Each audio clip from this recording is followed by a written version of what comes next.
Down the wormhole we fall. Now, sometimes chess can be incredibly beautiful, and that's what I want to show you with this following position we're going to have a look at here.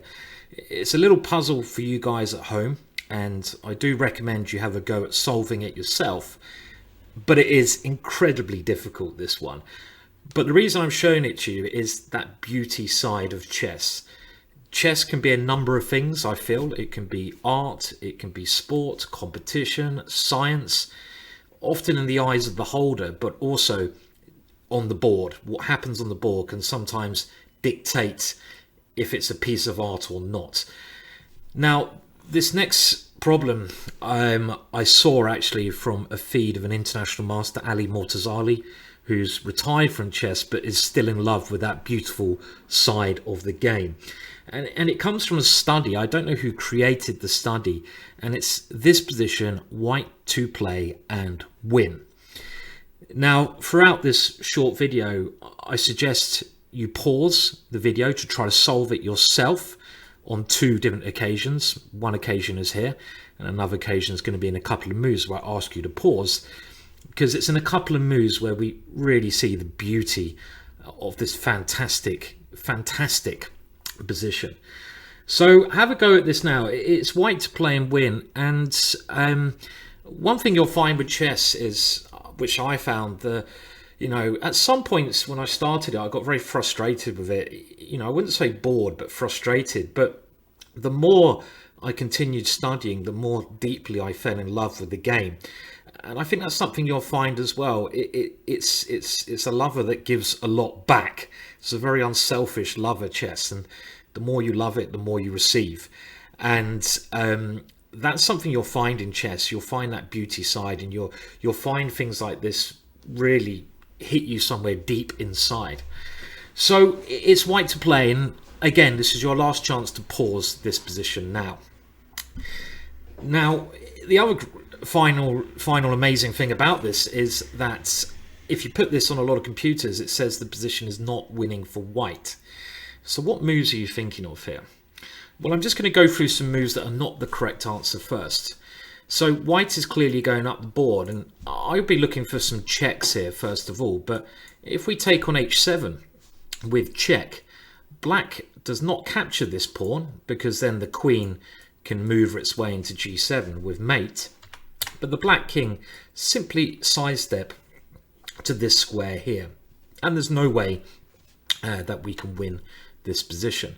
If we ever take the knight on a8, black can give a check first to eject the king, get it away from the black king, take that pawn, and it's a draw. Bishop and queen versus king is a draw.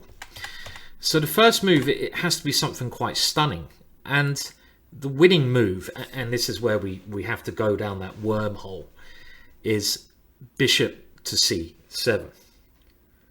Just look at that move for a second. Unbelievable. And this is the first hard moment of this puzzle. Now, the point of this move is, well, first of all, we're threatening the queen, and black really has no choice here. He has to go queen takes c8.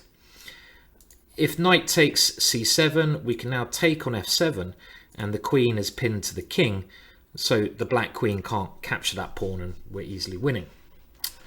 So queen takes c8 is forced, and now white's idea is to take on f7 with check, forcing black to play the next move. The black king can't go to f8 because we have this fantastic checkmate. It instead has to go to h8. And now, can you see white's idea here? And again, if you can't see it yet, it's amazing. White is winning this position. Fantastic. What is white's move here?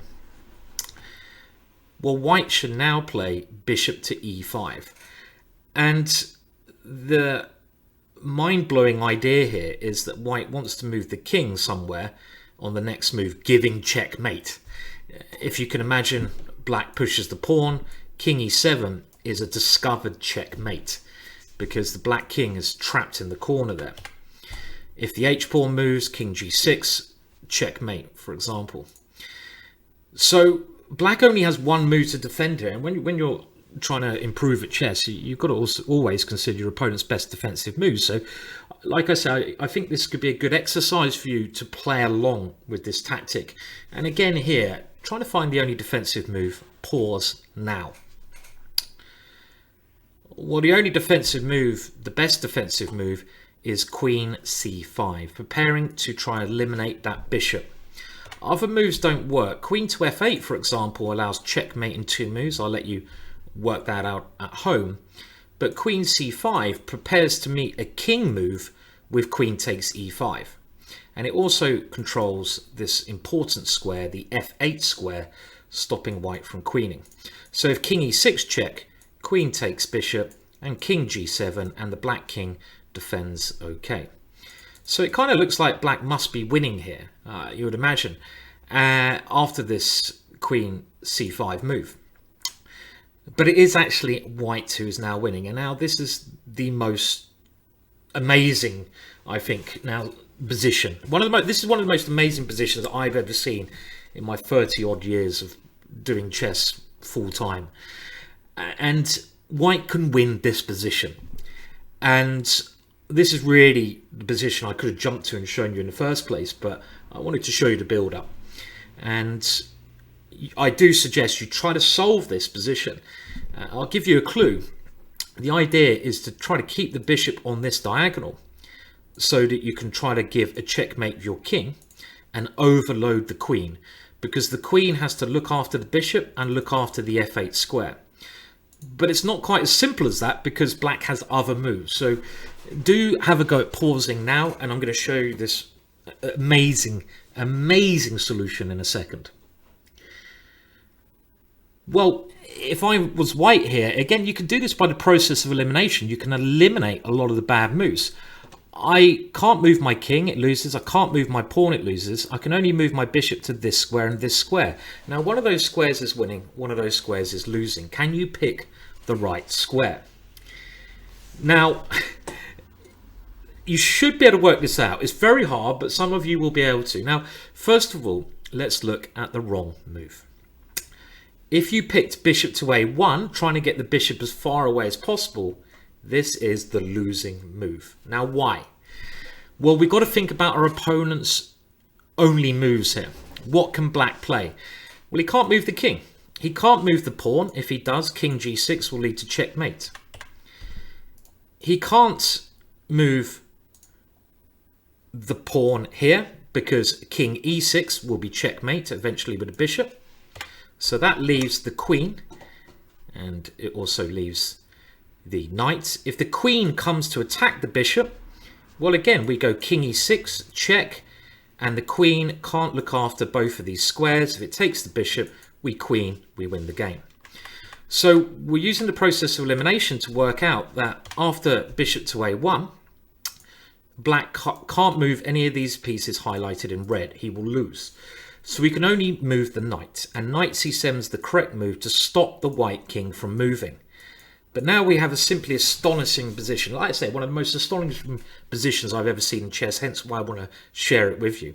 Thank you, Ali Mortazali, for pointing me to the direction of this study. We have a kind of position of zugzwang. Black can't move nearly any of his pieces, because if he does, it will allow a king checkmate. But he can move the pawn. White can't move his pawn and king. He can only move his bishop to b2 and backwards.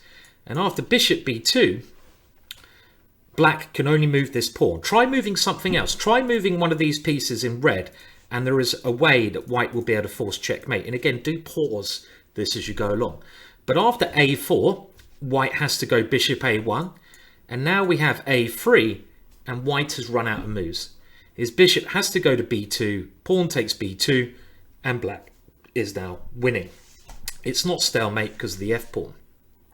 So if we go back to the position after queen c5, amazingly bishop a1 is losing. But if you had found bishop b2, and for the right reasons, you're a genius. Black again has to play knight c7. And now we have the same sequence, but the black pawn is not in time. It's that zugzwang position. Bishop a1. Try to find a move for black. He has to push the pawn. Bishop b2. He has to push the pawn. Bishop a1. What can black play here? He can't do anything. again, let's go through the moves. This will lead to checkmate. Any queen check will lead to checkmate. Any knight move will lead to checkmate. As we're going to see, we can take the knight and queen, and we'll see this in a second. So after bishop a1, black has to try a2, and now we can come to b2. Let's say black queens. We now take that one, and because we've got rid of black's only movable piece, black runs out of moves. Again, you can try this position yourself. Let's say he goes knight check. We go king check. In this position, the knight no longer controlling that square. And now let's say knight c3. The queen is now going to be overloaded. Bishop takes c3. Queen takes. Pawn to f8. Checkmate. So I found that astonishing, this wormhole puzzle that I've seen. And it's just amazing. The most amazing position to me is this position where it's white to play and win. One of these two bishop moves is losing, and one of these two bishop moves is winning. So I hope you enjoyed that as well. Something a little bit different there. I just wanted to share with you. And yeah, leave me what you think about that below. Bit complex, I'm sorry. Won't suit everyone, I'm sorry. But some of you will see the beauty in that. What I find amazing concept there. So thank you for watching. I'll see you again soon.